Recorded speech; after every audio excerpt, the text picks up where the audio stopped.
Et donc là, je m'en souviendrai toujours, c'était magnifique, c'est cadeau, c'est gratuit. Elle m'a dit avec sa bienveillance naturelle, Arthur, vu comment tu parles, c'est même pas la peine que tu ailles en bac général, de toute façon tu vas rater. Le mieux pour toi, c'est de faire un CAP coiffure.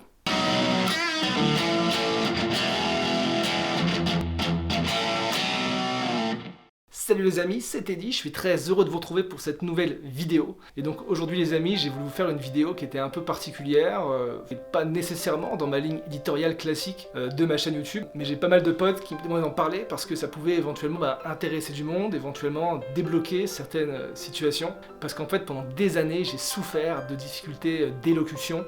J'étais bec d'un niveau mais extrêmement avancé, mais genre quand j'y avançais, c'est le top du top, c'est-à-dire que j'étais juste incapable de formuler une phrase concrète. Je parlais comme ça, j'avais des grosses difficultés à m'exprimer, à parler, mais petit à petit, à force de travail, j'ai réussi à surmonter mon bégaiement pour finalement devenir avocat. Donc juste un métier qui impose une certaine forme d'oralité. Parce que c'est vrai que le bégaiement et l'avocat, on peut se dire que c'est juste deux trucs qui n'ont strictement rien à voir. Mais je vais vous raconter mon expérience qui est très personnelle et vous montrer que c'est possible et que c'est pas parce qu'on a un putain de handicap un jour qu'on doit être réduit à ça et qu'il y a des choses qu'on peut pas faire. Donc vraiment c'est important de se battre et rester motivé parce que rien n'est impossible. Et donc c'est vrai qu'en ce qui me concerne, le bégaiement est arrivé juste ultra tôt. C'est-à-dire que j'ai pas vraiment de souvenir de moi, Arthur, qui ne bégayait pas. Et donc qu'est-ce qui se passe quand on est tout petit et on bégaye? Eh bien juste, on ne parle pas. C'est-à-dire que j'étais une forme d'enfant un peu sauvage, un peu bizarre, qui ne s'exprimait pas. Et donc ce qui était compliqué, c'était que même la maîtresse comprenait pas ce que je disais. Mais bon, l'école primaire, on l'attendait franchement pas de toi que tu sois Shakespeare. C'était apprends à compter, apprends à lire l'alphabet, et puis après les amis, on verra bien. Et là est arrivé le moment critique, le collège. Parce que je sais pas si vous vous souvenez du collège, mais le collège c'est quand même la plus grosse zone de non-droit. C'est-à-dire que je pense que même les gangs en prison, aux US, c'est pas le collège. Parce que c'est vrai que le collège, c'est un moment qui est un peu cruel, où tout le monde veut rentrer dans des cases, dans des normes, et quand on a une petite différence, on est assez rapidement rejeté. Et moi, j'ai totalement vécu ça. C'est-à-dire que j'étais ce qu'on pourrait appeler la victime de service. Vous savez, c'était l'enfant qui était un peu différent, et où les autres s'amusaient à prendre des pierres, et lui balancer sur la gueule, en fait. Ou lui voler son goûter. Et donc ça, c'était l'histoire de ma vie au collège. Forcément, j'étais encore plus introverti en cours, c'était un cercle qui était un peu vicieux. Mais il y a un événement qui m'a marqué, et je pense que ça a été un peu mon déclic, c'est en troisième pour les choix d'orientation. Parce que je sais pas si vous vous souvenez, mais en troisième, on a tous à un moment ou à un autre dans l'année rendez-vous avec la prof principale, et là, on va expliquer son projet professionnel. Et donc ma prof principale vient me voir et me dit « Arthur, qu'est-ce que tu veux faire l'année prochaine ?» Et je lui dis « Écoutez madame, moi je suis plutôt chaud pour aller en bac général. » Et donc là, je m'en souviendrai toujours, c'était magnifique, c'est cadeau, c'est gratuit. Elle m'a dit avec sa bienveillance naturelle, Arthur, vu comment tu parles, c'est même pas la peine que tu ailles en bac général, de toute façon tu vas rater. Le mieux pour toi, c'est de faire un CAP coiffure. Alors écoutez, sur le principe, j'ai rien contre les CAP coiffure, je pense que, au contraire, c'est bien qu'il y en ait qui veulent être coiffeurs, il en faut aujourd'hui, et on le voit d'autant plus aujourd'hui avec le confinement, quand mes potes se font couper les cheveux par leurs copines, c'est catastrophique. Mais d'où tu te permets de dire que vu comment je parle, je suis incapable de faire des études? Mais clairement, cette attitude est complètement, je pense, irresponsable de sa part et au contraire peut venir brider des élèves ou casser des vocations. Mais bon, je trouve qu'il y a rien de pire pour casser la confiance des élèves et que c'est complètement anti-pédagogique. Et je trouve que vraiment cette situation révèle les putains de failles du système éducatif. À vouloir te caser dans des cases, à vouloir te mettre dans des modèles idylliques et hypothétiques. Pure connerie. N'écoutez pas ce qu'on vous dit, allez de l'avant, faites vos choix et donnez tout pour arriver à vos objectifs.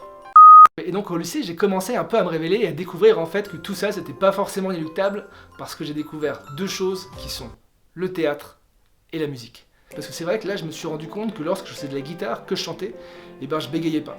Et donc tout ça, en fait, ça me fait comprendre que le bégaiement, c'était pas quelque chose qui était inné, qui était en moi, mais c'était une construction psychologique. C'est vrai qu'avec le théâtre, la musique, j'ai commencé à m'ouvrir à autre chose et surtout à avoir confiance en moi.